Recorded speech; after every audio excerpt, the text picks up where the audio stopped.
will notice there is a perforation. If you can fold and tear along this perforation, the smaller portion will be collected shortly by your brakeman or conductor. So get those tickets ready and be sure to tear them.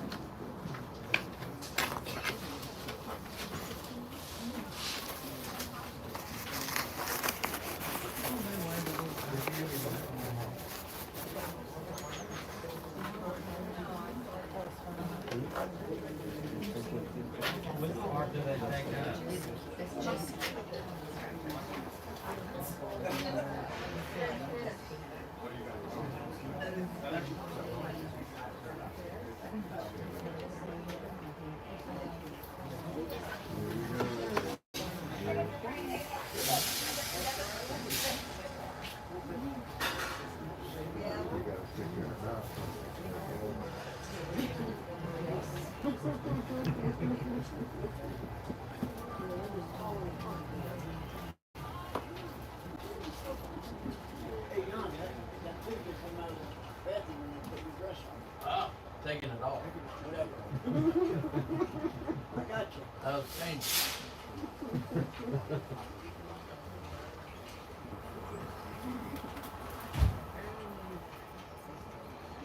Identify as a dog today.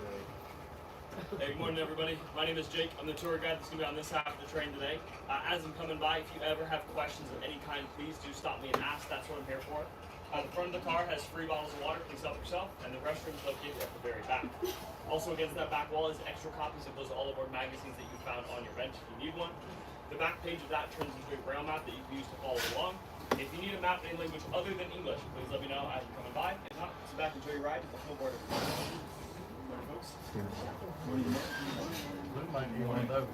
Morning, folks. Good morning, Francis. Yes, that's Dale right here in front of us. Good morning. We are on a little train ride, just going to take off on a scenic passage here in Skagway, Alaska. It's a 2-hour train ride. Did you also see there's snack packs? Francis, is the video quality pretty good right now?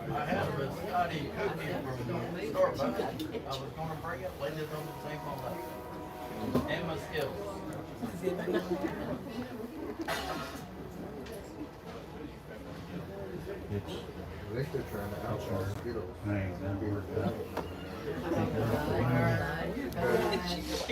You better stop that. Francis, let me know if you can hear me. Good for you.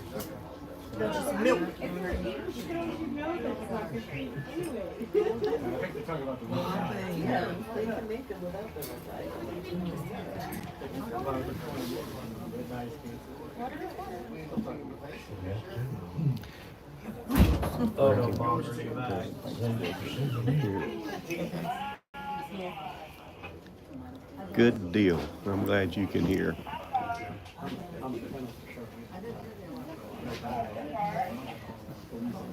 I think we're getting ready to take off here in just a little bit. Hope y'all enjoy the scenery.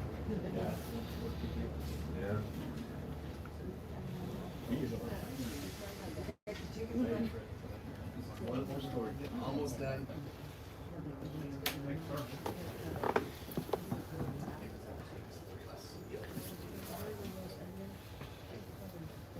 Good morning, Diane. I'll let Dale know that you're watching his back. He's live, so she sees you in real time. Somebody needs to get his back.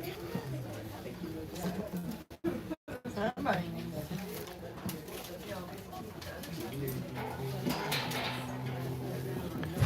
Y'all take a look at some of these mountain views.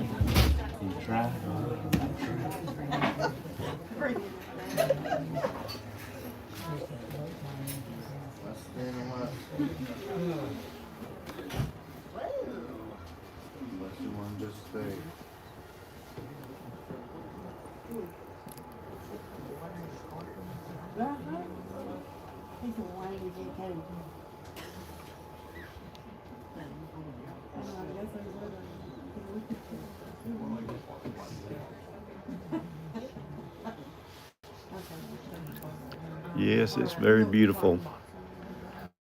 This camera does not do it justice though. You gotta see it in person.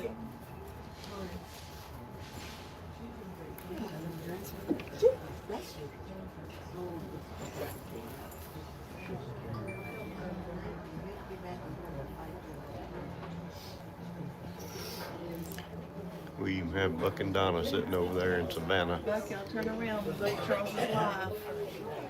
Hello, everyone. There's 8 pallets of bounty paper towels. Never pallet at a time. Free and clear.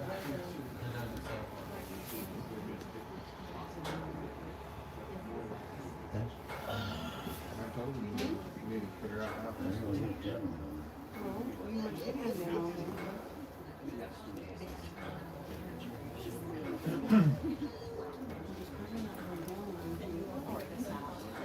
It's not no download here. It ain't.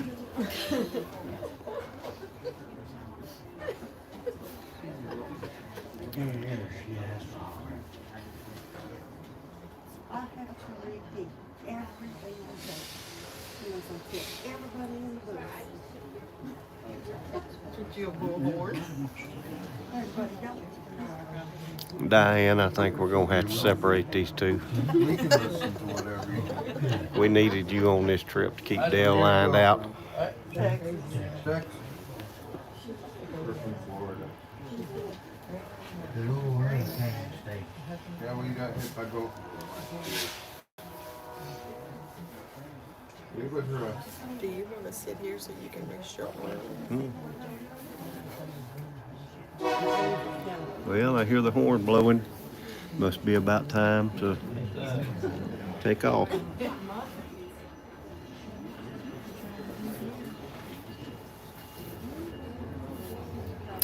Here we go.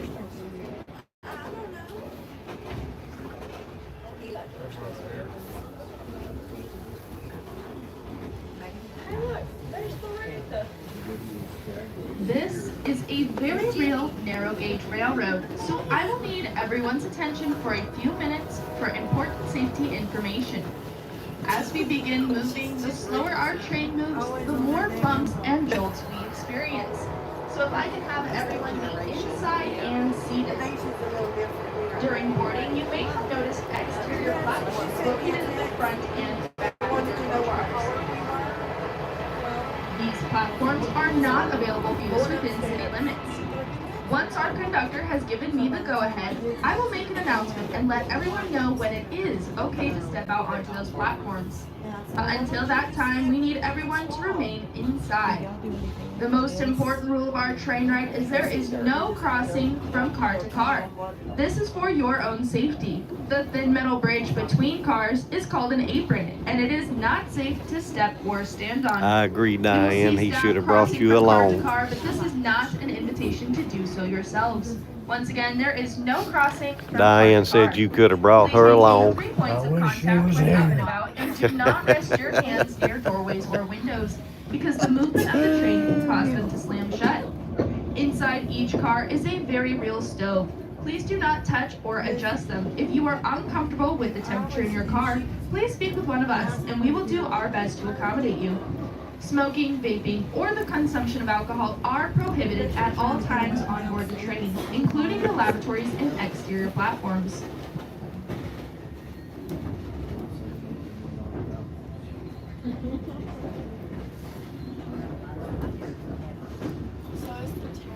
With those safety announcements out of the way, I wanted to personally welcome you aboard the famous White Pass and Yukon Route Railroad, constructed 125 years ago.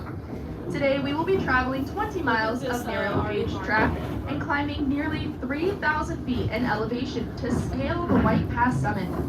Our trip will take about 3 hours, and while our train does briefly cross the Canadian border, we stay on board the entire time, so you do not need your passports. At Oh the yeah, summit, we're having our a train great will take a time. loop in Thank the you. tracks, which We will miss turn us all of around y'all. so we can face the opposite direction for the return trip to Skagway. So everyone will see both sides of the train ride today. You will have one side going up and the opposite going down. During our trip, I will point out some of the scenery and be sharing with you some of the history of the White Pass Railroad and Klondike Gold Rush, which spurred its construction. My name is Joe, and I will be your tour guide and narrator today. Joining me are two more roaming guides, Jake and Emily. You will be meeting one of them soon if you have not already. They're going to come through your cars and greet you and point out a few of those onboard amenities. They are very kind and knowledgeable, so please feel free to ask them questions. Joining us in the cab of our locomotive will be Engineer Gardner. You will not be seeing too much of her because she is driving our locomotive.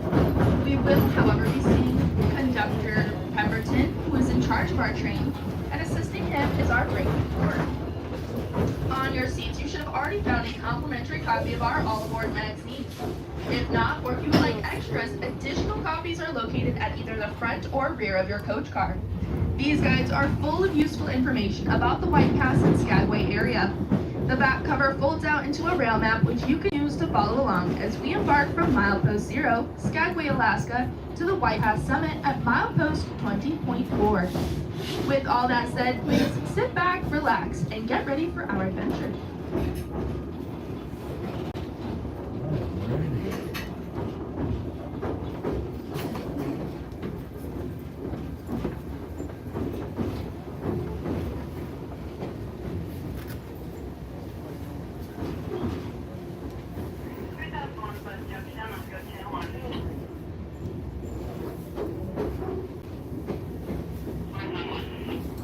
Not much to see here, but I'm sure the sights are going to improve.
Jimmy and Loranda, they're in the train cart directly behind us.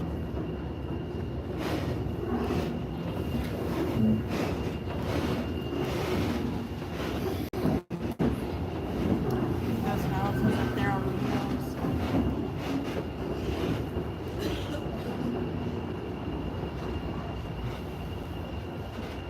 I said, look at those houses up on the hill. That we've already had. And look, there's one in the valley.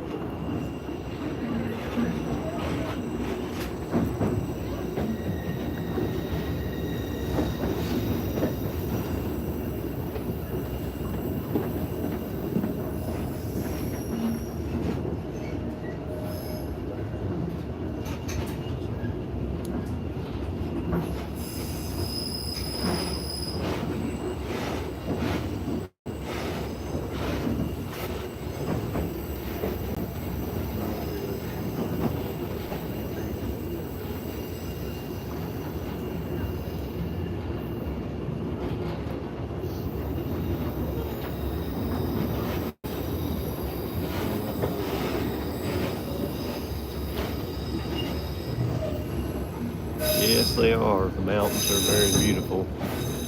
These don't compare to what we've seen in the past, though. The past several days, it has been beautiful. You can see these back here behind us.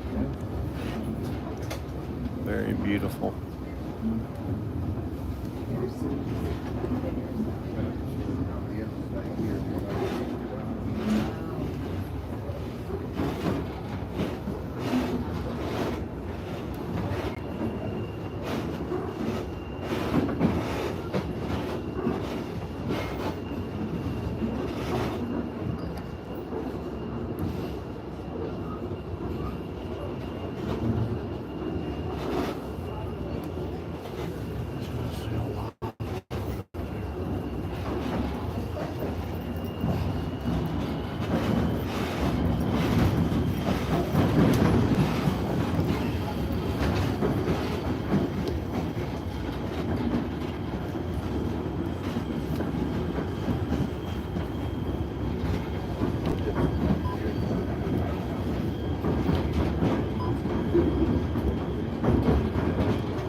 time, I have important safety announcements concerning the use of the exterior platforms. First, another reminder that there is no crossing from car to car, and to hold on to something and have 3 points of contact, but do not lean on any of the chains near the platform. Anyone under the age of 16 needs to be accompanied by a responsible adult while outside. And finally, please be aware of your fellow passengers and share the limited platform space so everyone has a chance to enjoy them. With all that said, the conductor has given me the go-ahead to step outside and make use of those exterior platforms. As the shimmering Skagway River comes into view on the left, we will begin our journey, leaving behind Skagway and entering an even more breathtaking landscape, the Tongass National Forest. Now nestled onto the edge of the forest on the right is the historic site of the Gold Rush Cemetery.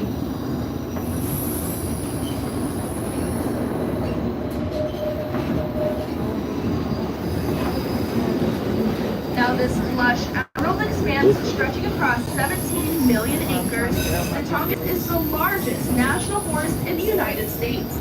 Towering evergreens and mist-veiled mountains, the glistening waterways welcome us into this wild and wondrous corner of Alaska.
By the mid-18th century, the vast wilderness of Alaska remained largely untamed.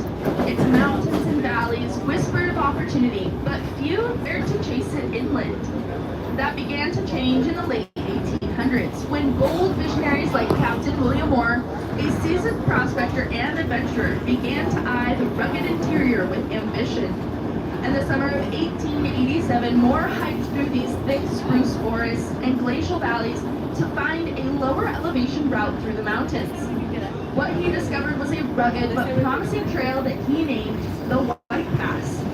It was 10 miles longer than the Chilkoot, but 600 feet lower in elevation, a potential game changer for the future movement into the Yukon. Moore was enchanted, and he wrote in his journal, "There is gold in the Klondike, and there will be a stampede. This pass will be the key." With prophetic certainty, he returned a year later and staked a 160-acre homestead, constructed a modest dock, and began carving civilization from wilderness, one tree at a time. Then came the spark. In August of 1896, George Carmack, Jim Mason, and Tagish Charlie discovered gold in the Klondike, and news exploded across the continent.